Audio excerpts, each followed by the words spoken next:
pay dirt. Wyatt filled his beach bucket a third time, a winter's worth of backyard dog feces nearing resolution. On this, the first day of spring. $3 of pay dirt. That's what this task was worth to him so far, because his mom had promised him $1 a bucket.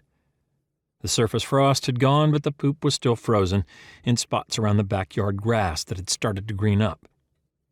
It made picking up the poop easy, either by hand with the slip-on glove or with an artistic flick of the plastic shovel with his wrist. Pick or flick, he'd made a game of loading up the bucket.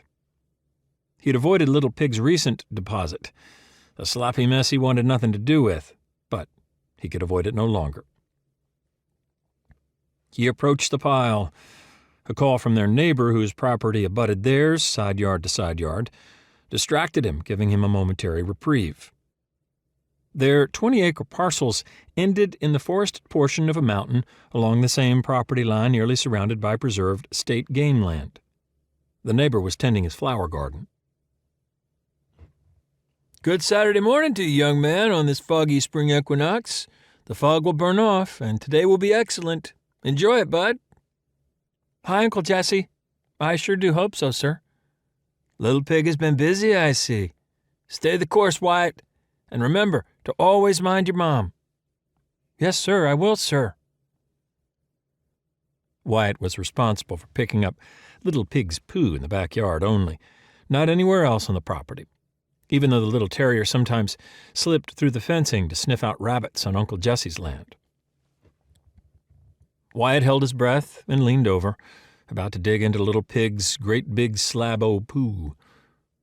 He tripped on something dark and brown, poking through the grass, still wet with melting snow. He crammed his shovel into dirt, found an edge to the hardened poo, and leveraged it, liberating a large, dark chocolate brick with tiny flecks of green and silver gray decorating one side of it.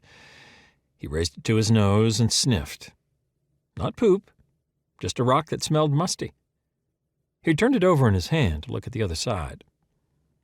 The fog lifted, the sun burning a hole through the sky's low ceiling, a shaft of bright, heavenly light extending earthward, illuminating Wyatt's hand.